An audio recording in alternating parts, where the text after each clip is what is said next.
Hi, have a good day. Today, I would like to discuss with you the brief information about the Charter Acts. It means whatever acts implemented by the British in India when they are ruling in India. ಭಾರತದಲ್ಲಿ ಅವರು ಆಳ್ವಿಕೆ ಮಾಡಿದಾಗ ಅವರು ತಂದಂಥ ಕಾಯ್ದೆಗಳು ಯಾವುವು, ಆ ಕಾಯ್ದೆಗಳು ನಮ್ಮ ಭಾರತ ಸಂವಿಧಾನದ ರಚನೆಗೆ ಕಾರಣೀಭೂತವಾಗಿವೆ. ಹಾಗಾಗಿ ಆ ಕಾಯ್ದೆಗಳನ್ನ ಹೇಳದಿದ್ದೀವಿ. In previous class, I already given the oral information about the Charter Act of 1773 and also 1784 and also 1793 Charter Acts and also next one 1813 Charter Acts. ಅಂದ್ರೆ 1773 ರೆಗ್ಯುಲೇಟಿಂಗ್ ಕಾಯ್ದೆ ಆಗಿರ್ಬೋದು, 1784 ಭಾರತ ಸರ್ಕಾರ ಕಾಯ್ದೆ ಅಥವಾ ಪೀಟ್ಸ್ ಇಂಡಿಯಾ ಕಾಯ್ದೆ ಅಂತ ಕರೀತಾರೆ ಅದು ಆಗಿರ್ಬೋದು, ಅಥವಾ ಚಾರ್ಟರ್ ಕಾಯ್ದೆ 4 ಚಾರ್ಟರ್ ಕಾಯ್ದೆಗಳು ಬರ್ತಾವೆ. ಅದರಲ್ಲಿ 2 ಚಾರ್ಟರ್ ಕಾಯ್ದೆಗಳು ಹಿಂದಿನ ತರಗತಿಯಲ್ಲಿ ಮುಗಿದವ್ರಿ. It means today I will try to give the whole and soul information about the Charter Act of 1833. ಅಂದ್ರೆ ಇದು 3ನೇ ಚಾರ್ಟರ್ ಕಾಯ್ದೆ. 2 ಚಾರ್ಟರ್ ಕಾಯ್ದೆ ಹಿಂದಿನ ತರಗತಿಯಲ್ಲಿ ಹೇಳಿದ್ವಿ. ನೋಡ್ರಿ ಏನಾಗುತ್ತೆ, what are the major rules and regulation made by this act and also implemented in India. ಈ ಕಾಯ್ದೆ ಮುಖಾಂತರ ಭಾರತದಲ್ಲಿ ರೂಲ್ಸ್ ಅಂಡ್ ರೆಗ್ಯುಲೇಷನ್ ಮಾಡೋದಷ್ಟೇ ಅಂತ ಅಲ್ಲದೆ ಆ ಲಾ ಅಂಡ್ ಆರ್ಡರ್ ನ ಹೆಂಗ್ ಜಾರಿಗೆ ತಂದ್ರು, ಅವು ಇದ್ದಂತ ಅಂಶಗಳೇನು ನೋಡ್ರಿ. ಫಸ್ಟ್ ಒಂದು ಏನಾಗುತ್ತೆ, ಈ ಕಾಯ್ದೆ ಮುಖಾಂತರ ಏನ್ ಮಾಡಿದ್ರೆ ಅಂತಿರಲಿ, they are renamed as the governor general of Bengal as the governor general of India. ಭಾರತದ ಗವರ್ನರ್ ಜನರಲ್ ಆಗಿ ಮಾಡಿದ್ರಿ ಕಾಯ್ದೆ ಮುಖಾಂತರ. ಯಾರ್ರಿ?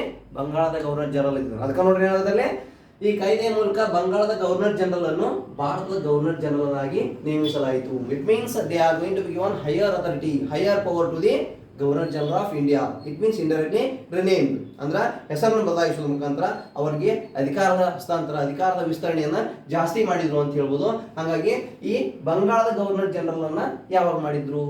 It means it has to be by the act of 1773 1773ರ ರೆಗ್ಯುಲೇಟಿಂಗ್ ಕಾಯ್ದೆಯ ಮುಖಾಂತರ ಅಲ್ಲಿ ಬಂಗಾಳದ ಗವರ್ನರ್ ಜನರಲ್ ಮಾಡಿ ಲಾರ್ಡ್ ವಾರನ್ ಹೇಸ್ಟಿಂಗ್ ಗವರ್ನರ್ನ ಏನ್ ಮಾಡಿದ್ರಲ್ಲಿ ಬಂಗಾಳದ ಗವರ್ನರ್ ಜನರಲ್ 1773 ಕಾಯ್ದೆ ಮುಖಾಂತರ ಮಾಡಿದ್ರು. ಈ ಬಂಗಾಳದ ಗವರ್ನರ್ ಜನರಲ್ ಅನ್ನ ಭಾರತದ ಗವರ್ನರ್ ಜನರಲ್ ಆಗಿ ಮಾಡಿದ ಕಾಯ್ದೆ ಅಂತಂದ್ರೆ ಯಾವ್ದ್ರಿ? Charter act of 1833. ಆ ಚಾರ್ಟರ್ ಆಕ್ಟ್ ಆಫ್ 1830 ಮುಖಾಂತರ ಭಾರತದ ಗವರ್ನರ್ ಜನರಲ್ ಆಗಿ ನೇಮಕ ಮಾಡುವುದರ ಮುಖಾಂತರ ಆ ಮೊದಲ ಗವರ್ನರ್ ಜನರಲ್ ಆಫ್ ಇಂಡಿಯಾ ಯಾರ್ಯಾರು? William Bentinck. ಅದರ ಯಾರಲ್ಲಿ ವಿಲಿಯಂ ಬೆಂಟಿಕ್ ಅವರು ಭಾರತದ ಮೊದಲ ಗವರ್ನರ್ ಜನರಲ್. ಬಂಗಾಳದ ಮೊದಲ ಗವರ್ನರ್ ಜನರಲ್ ಅಂದ್ರೆ Warren Hastings. That's why you have to be aware of it. ಇದರ ಬಗ್ಗೆ ಪ್ರಮುಖವಾಗಿ ಮಾಹಿತಿ ತಿಳ್ಕೋರಿ.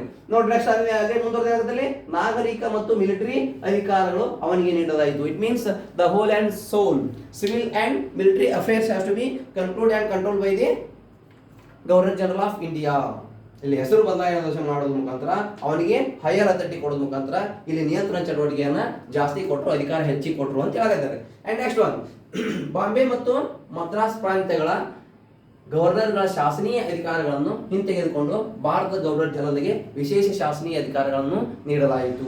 ಇಟ್ ಮೀನ್ಸ್ ಏನ್ ಮಾಡಿದ್ರೆ ಅಂತಲೇ they are right to take reback whatever legislative powers has to be given to the governor of Bengal, governor of Bombay and governor of Madras.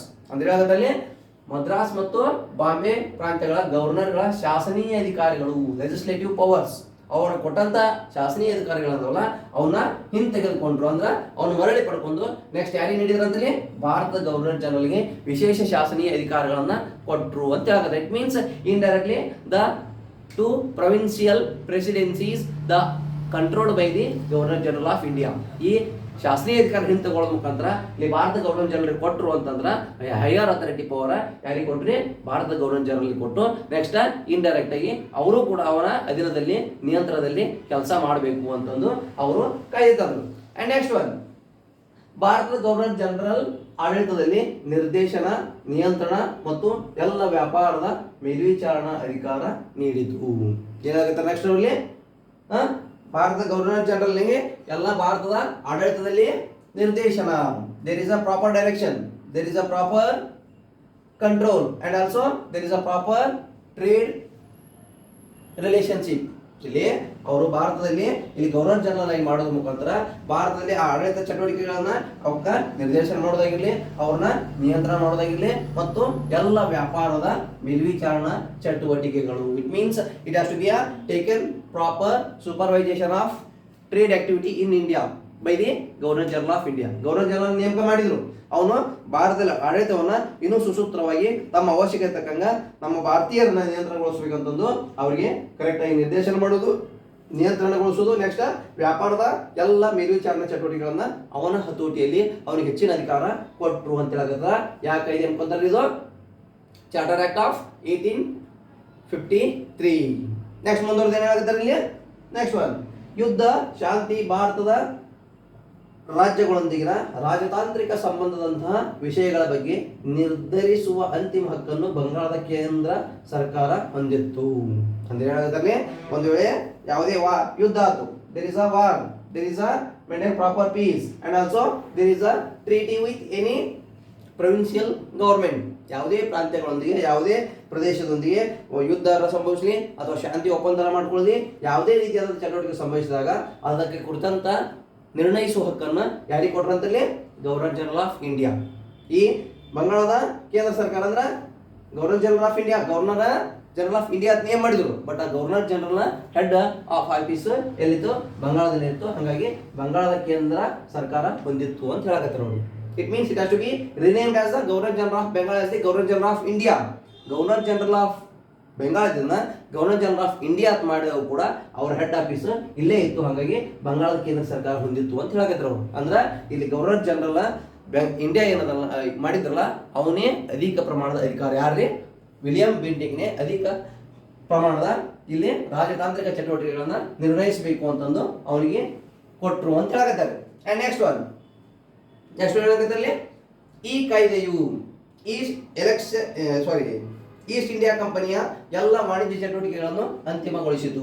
By this act whatever commercial activity has to be done by the East India Company it has to be concluded and it has to be close. ಅಂದ್ರೆ East India Company ಭಾರತದಲ್ಲಿತ್ತು, ಅವ್ರದ್ದು ಭಾರತದಲ್ಲಿರುವಂತ ಎಲ್ಲ ಚಟುವಟಿಕೆಗಳನ್ನ, ಯಾವ ಚಟುವಟಿಕೆಗಳು ಅವರಲ್ಲಿ?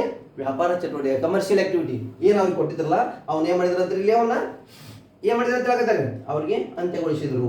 ಅವ್ರಿಗೆ ಕೊಟ್ಟಂತ ವಾಣಿಜ್ಯ ಚಟುವಟಿಕೆಗಳನ್ನ ಅಂತ್ಯಗೊಳಿಸಿ ಯಾರಿಗೆ? ಈಸ್ಟ್ ಇಂಡಿಯಾ ಕಂಪನಿಗೆ. ನಂತರ ಏನ್ ಮಾಡಿದ್ರಂತಲೇ ಕಂಪನಿಯ ವಾಣಿಜ್ಯ ಚಟುವಟಿಕೆಗೆ ಒಟ್ಟು ಪೂರ್ಣ ಪ್ರಮಾಣದ ಆಡಳಿತ ಸಂಸ್ಥೆಯಾಯಿತು. ಅಂದ್ರ ಇಲ್ಲಿ they are already establish the board of directors and also there is a board of control. ಆಡಳಿತ ಮಂಡಳಿ ಮತ್ತು ನಿರ್ದೇಶಕ ಮಂಡಳಿ ಅಂತಂದು ನಿಯಂತ್ರಣ ಮಂಡಳಿ ಅಂತ ವಿಂಗಡಣೆ ಮಾಡಿ ಇಲ್ಲಿ ಆಡಳಿತ ವಿಂಗಡಣೆ ಮಾಡಿದ್ರು. ಈಸ್ಟ್ ಇಂಡಿಯಾ ಕಂಪನಿಯನ್ನ ಆಡಳಿತ ಮಾಡಕ ಬೋರ್ಡ್ ಆಫ್ ಡೈರೆಕ್ಟರ್ಸ್ ಕೊಟ್ಟಿದ್ರು. ಇಲ್ಲಿ ಮೇಲ್ವಿಚಾರಣೆ ಭಾರತದಲ್ಲಿ ಆಡಳಿತ ಮಾಡುವ ವ್ಯವಸ್ಥೆಯನ್ನ ಇಲ್ಲಿ ಡೈರೆಕ್ಟ್ ಬೋರ್ಡ್ ಆಫ್ ಕಂಟ್ರೋಲರ್ಸ್ ಕೊಟ್ಟಿದ್ರು. ಈ ಎಲ್ಲ ವ್ಯವಸ್ಥೆಯನ್ನು ತೆಗೆದು whole and sole activity the control by the ಯಾರು? Governor general of India. ಅದಕ್ಕೆ ಅವ್ರು ಹೇಳಕತ್ತಾರಲ್ಲ ಇಲ್ಲಿ ನೋಡ್ರಿ, ಕಂಪನಿಯ ವಾಣಿಜ್ಯ ಚಟುವಟಿಕೆಗಳಿಗೆ ಬಿಟ್ಟು ಒಟ್ಟು ಪ್ರಮಾಣದ ಆಡಳಿತ ಸಂಸ್ಥೆಯಾಯಿತು.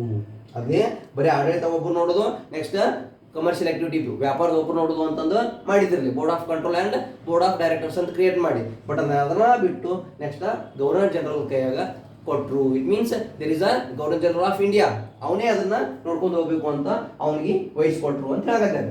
ನೆಕ್ಸ್ಟ್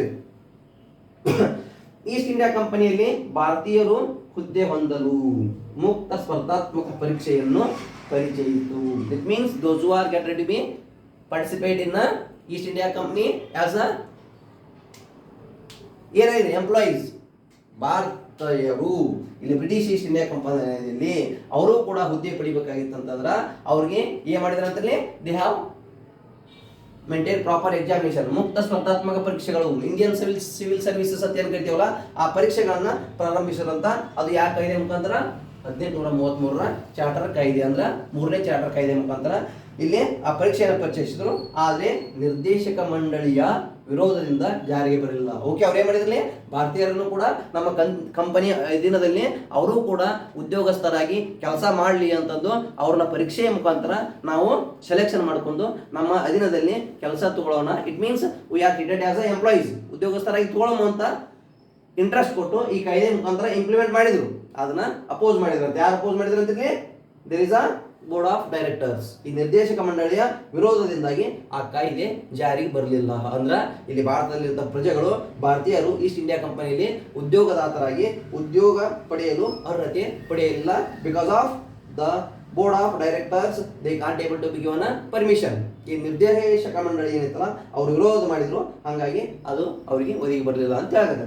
ಅಂಡ್ ನೆಕ್ಸ್ಟ್ ಒನ್, ಈ ಕಾಯ್ದೆಯು ಯುರೋಪಿಯನ್ನರಿಗೆ ಭಾರತದಲ್ಲಿ ನೆಲೆಸಲು, ವ್ಯಾಪಾರ ಮಾಡಲು ಮತ್ತು ಆಸ್ತಿ ಖರೀದಿಸಲು ಅವಕಾಶ ಮಾಡಿಕೊಟ್ಟಿತು.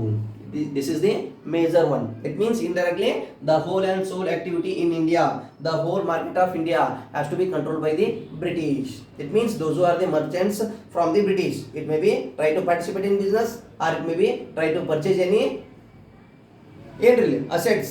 It means indirectly they are purchase our land, they are purchase our market. ಅದಕ್ಕೆ ನೋಡ್ರಿ ಏನಾಗತ್ತಾರ ಅಲ್ಲಿ ನೋಡ್ರಿ ಹೇಳದ್ದು, ಈ ಕಾಯ್ದೆಯು ಯುರೋಪಿಯನ್ನರಿಗೆ ಭಾರತದಲ್ಲಿ ನೆಲೆಸಲು, ಇಟ್ ಮೀನ್ಸ್ ರಿಸೈಡ್, ಭಾರತದಲ್ಲಿ ವಾಸಿಸಬಹುದು. ಯಾರ್ರಿ ವಿದೇಶಿ ವ್ಯಾಪಾರಿಗಳು, ಇಟ್ ಮೀನ್ಸ್ ಯುರೋಪಿಯನ್ನರು.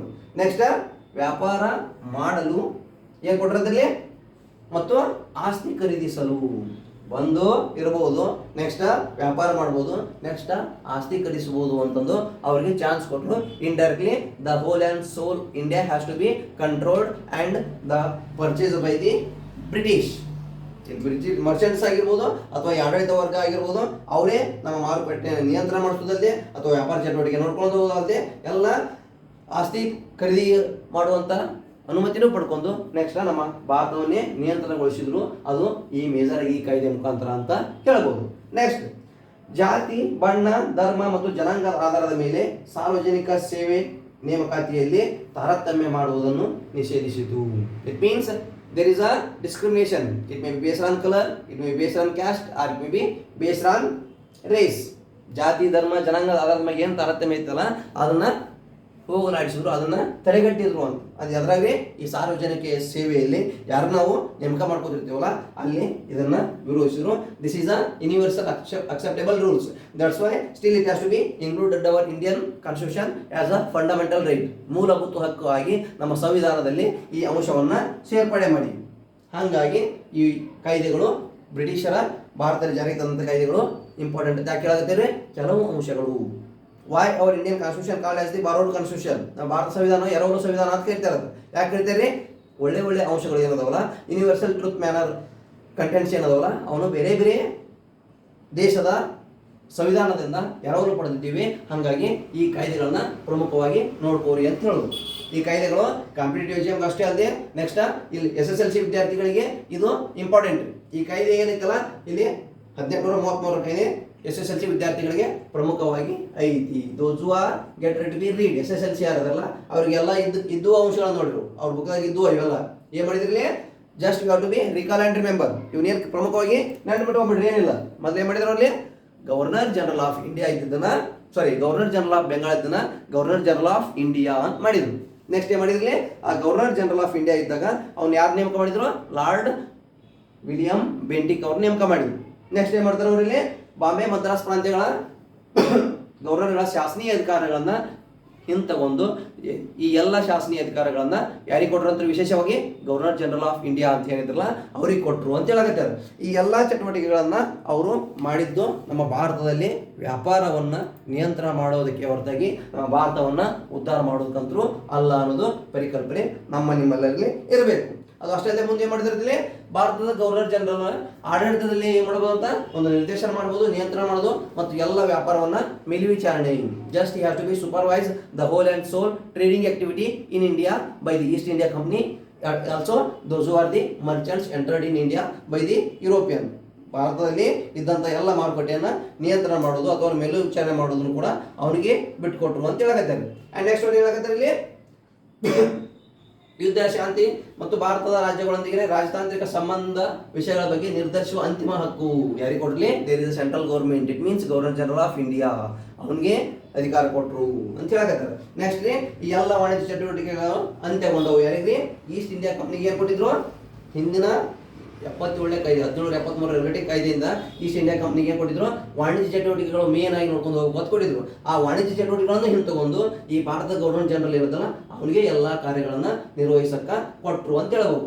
ನೆಕ್ಸ್ಟ್ ಏನು ಮಾಡಿದ್ರು ಅಂತೇಳಿ ಮುಕ್ತ ಸ್ಪರ್ಧಾತ್ಮಕ ಪರೀಕ್ಷೆಗಳ ಮುಖಾಂತರ ನಮ್ಮ ಭಾರತೀಯರನ್ನು ಕೂಡ ನಾವು ತಮ್ಮ ಹುದ್ದೆಯಲ್ಲಿ ನೇಮಿಸ್ಕೋಬೇಕು ಅಂತಂದು ಅನುಮತಿ ಕೊಡ್ತಾರ. ಆದ್ರೆ ಅಲ್ಲಿದ್ದಂಥ ನಿರ್ದೇಶಕ ಮಂಡಳಿ ವಿರೋಧಿಸ್ತಾರ, ಆದ್ರೆ ಸಕ್ಸಸ್ ಆಗಲ್ಲ. ನೆಕ್ಸ್ಟ್ 1853 ಚಾರ್ಟರ್ ಕಾಯ್ದೆ ಏನು ಬರ್ತಿತ್ತಲ್ಲ, they are given permission to us ಅಲ್ಲಿ ಕೊಡ್ತಾರೆ. ಇಷ್ಟು ಅಂಶಗಳನ್ನ ಬರ್ಕೋರಿ ಅಥವಾ ಫೋಟೋ ತಗೋರಿ ಕರೆಕ್ಟಾಗಿ. Then I will continue next. ನೋಡ್ರಿ ಅದಷ್ಟೇ ಅಲ್ಲದೆ ನೆಕ್ಸ್ಟ್ 1853ರ ಚಾರ್ಟರ್ ಕಾಯ್ದೆ. ಅಂದ್ರೆ ಚಾರ್ಟರ್ ಕಾಯ್ದೆಯಲ್ಲಿ ಒಟ್ಟಾರೆಯಾಗಿ 4 ಗೊತ್ತಾಯ್ತು. ಇಲ್ಲಿ ಒಂದನೇದ್ದು 1793 ಆಯ್ತು, 1813 ಮುಗೀತು. ನೆಕ್ಸ್ಟ್ ಯಾವ್ದಾಯ್ತು ಇಲ್ಲಿ? ನೆಕ್ಸ್ಟ್ ಯಾವ್ದಾಯ್ತು? 1853ರ ಚಾರ್ಟರ್ ಕಾಯ್ದೆ. What are the major information has to be given by the charter act of 1853. 1853ರ ಚಾರ್ಟರ್ ಕಾಯ್ದೆ ಏನಾಗುತ್ತೆ ಇಲ್ಲಿನೂ ಕೂಡ ಪ್ರಮುಖವಾದಂತ ಅಂಶಗಳದಾವು. ಇಲ್ಲಿನ ಪ್ರಮುಖವಾದಂಥ ಅಂಶಗಳು ಅಂತಂದ್ರೆ ಏನಾಗಿರ್ಬೋದು, ಇಲ್ಲಿ ಭಾರತದಲ್ಲಿರುವಂತಹ ಸಿವಿಲ್ ಸೇವೆಗಳಾಗಿರ್ಬೋದು, ಅಥವಾ ಸ್ಥಳೀಯ ಪ್ರಾತಿನಿಧ್ಯ ಅಂದ್ರೆ ಶಾಸಕಾಂಗದಲ್ಲಿ ಸ್ಥಳೀಯ ಪ್ರಾತಿನಿಧ್ಯ ಕೊಡುವುದಾಗಿರ್ಬೋದು, ಅಥವಾ ಅಲ್ಲಿ ಬೋರ್ಡ್ ಆಫ್ ಡೈರೆಕ್ಟರ್ಸ್ ನಿಯಂತ್ರಣ ನಿರ್ದೇಶಕ ಮಂಡಳಿ ಇರುವಂತಹ ವ್ಯತ್ಯಾಸಗಳಾಗಿರ್ಬೋದು. ನೋಡೋಣ ಏನೇನದಾವು. ಫಸ್ಟ್ ಪಾಯಿಂಟ್ ನೋಡ್ರಿ. ಫಸ್ಟ್ ಒನ್, ಈ ಕಾಯ್ದೆಯು ಗವರ್ನರ್ ಜನರಲ್ ಕಾರ್ಯಕಾರಿ ಸಮಿತಿಯ ಶಾಸನೀಯ ಮತ್ತು ಕಾರ್ಯಾಂಗೀಯ ಕಾರ್ಯಗಳನ್ನು ಪ್ರತ್ಯೇಕಗೊಳಿಸಲಾಯಿತು. ಏನ್ ಮಾಡ್ತಾರೆ ಪ್ರಮುಖವಾಗಿ just be distribute the separation of legislative and executive functions of governor general's executive committee. ಏನಾಗುತ್ತೆ ಅಲ್ಲಿ ಕಾರ್ಯಕಾರಿ ಸಮಿತಿ executive committee, governor generals executive committee ಏನೈತಲ್ಲ ಅವರಲ್ಲಿರುವಂತಹ ಶಾಸನೀಯ ಮತ್ತು ಕಾರ್ಯಾಂಗೀಯ ಕಾರ್ಯಗಳನ್ನ ಪ್ರತ್ಯೇಕಿಸಲಾಯಿತು. It means whatever functions has to be done by the executive committee.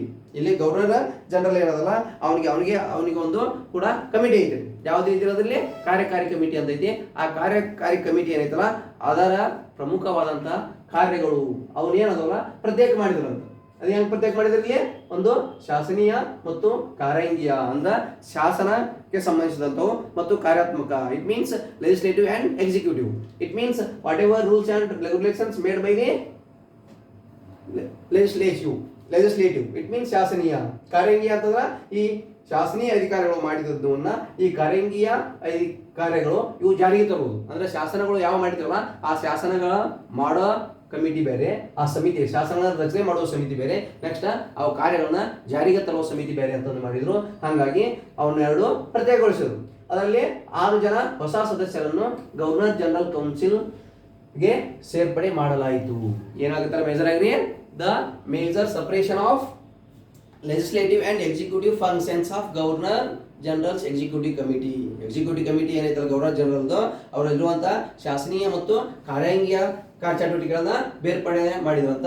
ಅದು ಅಷ್ಟೇ ಅಲ್ಲದೆ ಅವ್ರ ಎಕ್ಸಿಕ್ಯೂಟಿವ್ ಕಮಿಟಿ ಏನೈತಲ್ಲ ಈ ಗವರ್ನರ್ ಜನರಲ್ ಸದಸ್ಯರ ಕೌನ್ಸಿಲ್ ಸಮಿತಿ ಏನೈತಲ್ಲ ಆ ಸಮಿತಿಗೆ ಹೊಸ 6 ಜನ ಸದಸ್ಯರನ್ನ ನೇಮಕ ಮಾಡಿದರು ಅಂತ ಹೇಳಕತ್ತಾರೆ. ಈ ನೇಮಕ ಮಾಡೋದ್ರ ಮುಖಾಂತರ ಈ ಭಾರತದಲ್ಲಿ ಆಡಳಿತವನ್ನ ಇನ್ನಷ್ಟು ಸುಸೂತ್ರವಾಗಿ ನೆರವೇರಿಸಲು ಅನುಕೂಲ ಅಂತ ಮಾಡಿದರು.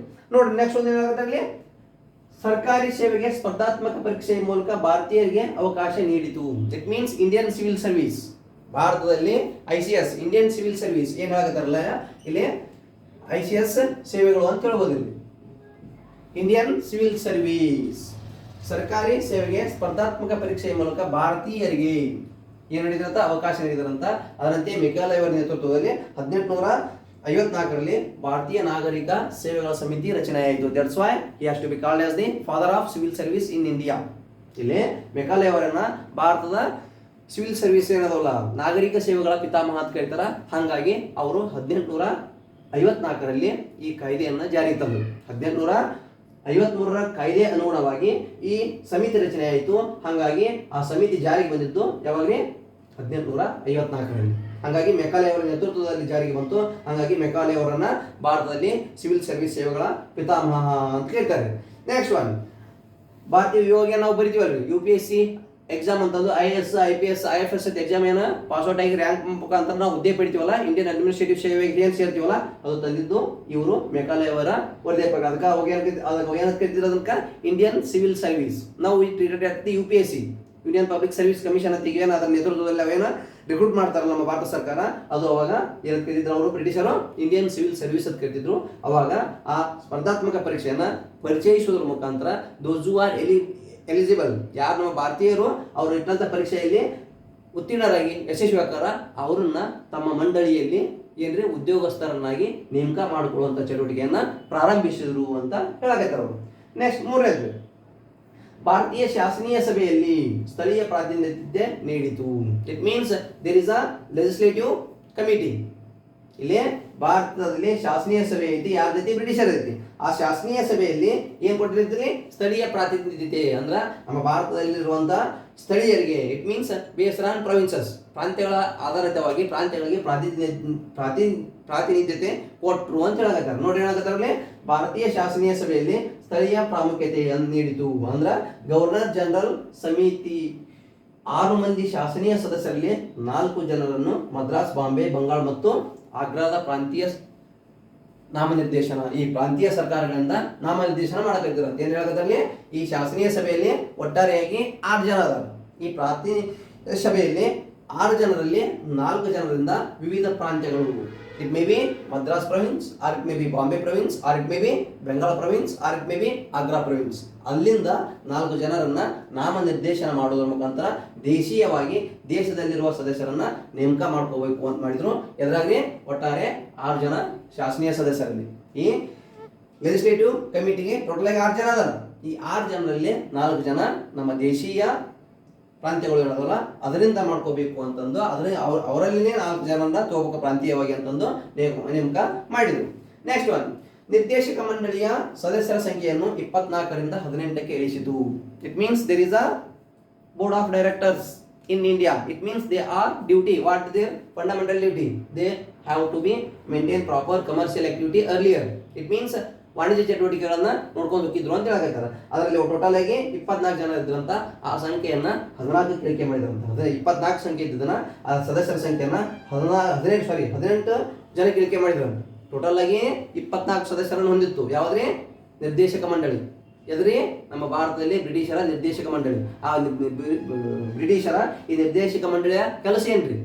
ಭಾರತದಲ್ಲಿ ವಾಣಿಜ್ಯ ಚಟುವಟಿಕೆಗಳನ್ನ ನಿಯಂತ್ರಿಸುವುದು, ತಮ್ಮ ಅನುಕೂಲಕ್ಕೆ ಆಡಳಿತಕ್ಕೆ ಸಂಬಂಧಿಸಿದಂಗ ಹೆಲ್ಪ್ ಆಗಂಗ ನಮ್ಮ ಭಾರತದಲ್ಲಿರುವಂಥ ಸಂಪತ್ತನ್ನ ದೋಚುವಂತ ಪ್ರಮುಖ ವ್ಯವಹಾರ ಚಟುವಟಿಕೆಯನ್ನು ನೋಡ್ಕೊಂಡು ಹೋಗುವುದು ನಿರ್ದೇಶಕ ಮಂಡಳಿಯ ಚಟುವಟಿಕೆ ಆಗಿತ್ತು. ಅದರಲ್ಲಿ 24 ಜನ ಇದ್ರು. ಆ 24 ಜನ ಇದ್ದದನ್ನ ತೆಗೆದು 18 ಜನಕ್ಕೆ ಇಳಿಕೆ ಮಾಡಿದ್ರು ಅಂತ ಹೇಳಕತ್ತಾರ. ಅದು ಅಷ್ಟೇ ಅಲ್ಲದೆ ಆ 18 ಜನ ಏನಿದ್ರಲ್ಲ ಅದರಲ್ಲಿ 6 ಜನ ಯಾರಿಂದ ಇರ್ಬೇಕಂತ ಬ್ರಿಟಿಷ್ ರಾಣಿಯಿಂದ ನಾಮನಿರ್ದೇಶನ.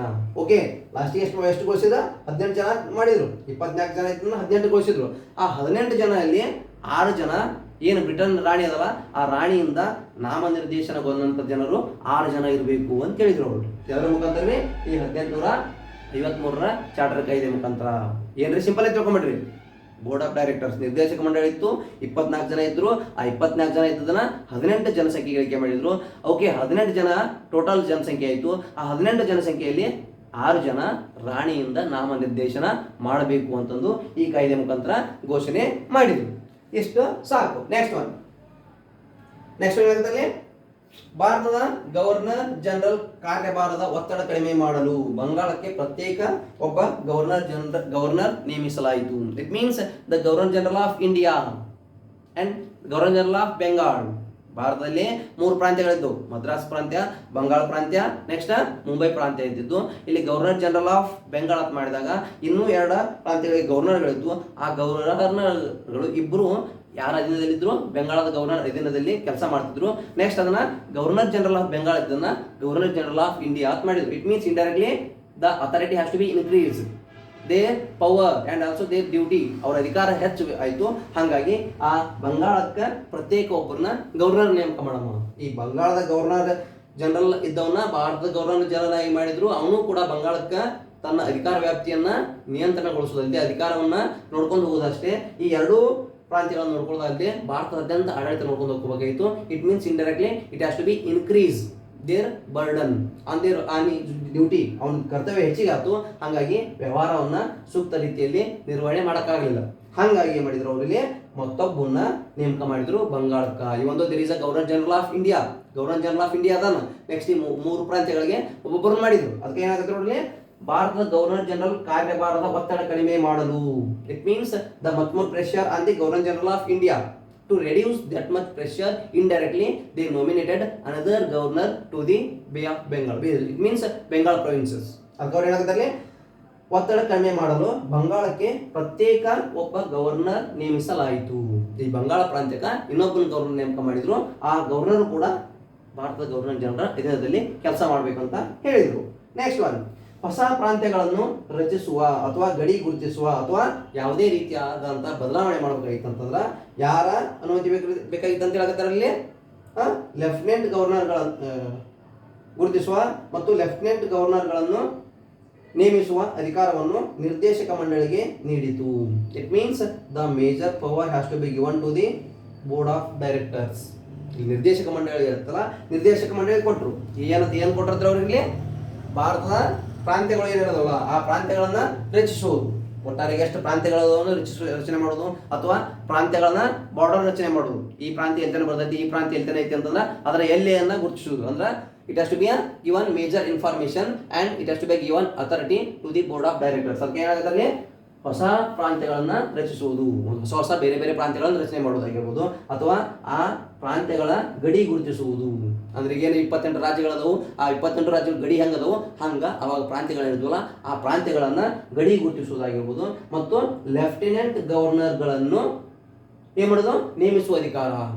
It means in place of the governors of different provinces. ಆ ಗವರ್ನರ್ಸ್ ಆಫ್ ಒಂದೊಂದು ಪ್ರಾಂತ್ಯಕ್ಕೆ ಒಬ್ಬೊಬ್ಬ ಗವರ್ನರ್ ಇರ್ತಲ್ಲ, ಆ ಗವರ್ನರ್ ಕೆಳಗ ಲೆಫ್ಟಿನೆಂಟ್ ಗವರ್ನರ್ ಇರ್ತಿದ್ರು. ಹಾಗಾಗಿ ಆ ಲೆಫ್ಟಿನೆಂಟ್ ಗವರ್ನರ್ನ ನೇಮಕ ಮಾಡುವ ಅಧಿಕಾರ ಯಾರಿಗೆ ಕೊಟ್ಟರು ಅಂದ್ರೆ ಅದನ್ನ ನಿರ್ದೇಶಕ ಮಂಡಳಿಗೆ ನೀಡಿತು. It means the major power has to be given to the board of directors. It may be given major to create new provinces, ಹೊಸ ಪ್ರಾಂತ್ಯಗಳನ್ನ ರಚನೆ ಮಾಡುವುದಾಗಿರ್ಬೋದು. ಟು ಡಿಸ್ಟ್ರಿಬ್ಯೂಟ್ ಮೇಜರ್ ಬಾರ್ಡರ್ ಅಂದ್ರೆ ಏನು ಗಡಿ ಗುರುತಿಸುವುದಾಗಿರ್ಬೋದು. ನೆಕ್ಸ್ಟ್ ಗವರ್ನರ್ಗಳನ್ನ ನೇಮಕ ಮಾಡೋದು. ಇಟ್ ಮೀನ್ಸ್ ಲೆಫ್ಟಿನೆಂಟ್ ಗವರ್ನರ್ಗಳನ್ನ ನೇಮಕ ಮಾಡುವುದು. ಆ ಅಧಿಕಾರವನ್ನ ನಿರ್ದೇಶಕ ಮಂಡಳಿಗೆ ನೀಡಿದ್ರು ಅಂತ ಹೇಳಕತ್ತಾರೆ. ಲಾಸ್ಟ್ ಒನ್, ನಿಯಂತ್ರಣ ಮಂಡಳಿ ಸದಸ್ಯರ ಮತ್ತು ಕಾರ್ಯದರ್ಶಿ ಮತ್ತು ಇತರ ಅಧಿಕಾರಿಗಳ ವೇತನವನ್ನು ಬ್ರಿಟಿಷ್ ಸರ್ಕಾರ ನಿರ್ಧರಿಸಬೇಕು ಮತ್ತು ಅದು ಭಾರತ ಸರ್ಕಾರದಿಂದ ನೀಡಬೇಕು. ಏನ್ ಹೇಳಕತ್ತಾರೆ? ಪರಿಣಾಮಕಾರಿಯಾದಂತಹ ಚಟುವಟಿಕೆ ನೋಡಿ. ಏನ್ ಹೇಳಕತ್ತಾರೆ ಅವ್ರಿಗೆ? There is a board of directors in India. ಅದರ ಆ ನಿರ್ದೇಶಕ ಮಂಡಳಿ ಐತಿ, ಆ ಸದಸ್ಯರಾಗಿರ್ಬೋದು ಅಥವಾ ಇತರೆ ಕಾರ್ಯದರ್ಶಿಗಳಾಗಿರ್ಬೋದು ಮತ್ತು ಇನ್ನಿತರ ಅಧಿಕಾರಿಗಳು ಯಾರು ನಮ್ಮ ಭಾರತದಲ್ಲಿ ಬ್ರಿಟಿಷ್ ಅಧಿಕಾರಿಗಳು ಅದರ ಭಾರತದಲ್ಲಿರುವಂಥ ಯಾವುದೇ ಬ್ರಿಟಿಷ್ ಅಧಿಕಾರಿಗಳಾಗಿರ್ಬೋದು ಅಥವಾ ಈ ಬೋರ್ಡ್ ಆಫ್ ಡೈರೆಕ್ಟರ್ಸ್ ನಲ್ಲಿರುವಂಥ ಸದಸ್ಯರಾಗಿರ್ಬೋದು ಅಥವಾ ಬ್ರಿಟಿಷರ ಯಾರದೇ ಕಾರ್ಯದರ್ಶಿ ಆಗಿರ್ಬೋದು, ಅವರ ಎಲ್ಲ ಸದಸ್ಯರ ವೇತನವನ್ನು ಅವ್ರಿಗೆ ಕೊಡುವಂತಹ ಸ್ಯಾಲರಿಯನ್ನ ನಿರ್ಧರಿಸುವುದು ಬ್ರಿಟಿಷ್ ಸರ್ಕಾರ ಅಂತ ಅಲ್ಲಿದ್ದು. ನೆಕ್ಸ್ಟ್ ಆ ಬ್ರಿಟಿಷ್ ಸರ್ಕಾರ ನಿರ್ಧರಿಸಿದ್ರು ಕೂಡ ಅದನ್ನು ನಮ್ಮ ಭಾರತದ ಏನ್ರಿ ಹಣಕಾಸು ನಿಧಿ ಅದಕ್ಕೆ ಏನಾಗುತ್ತೆ? ಭಾರತೀಯ ಆದಾಯದಿಂದ ನೀಡಬೇಕು.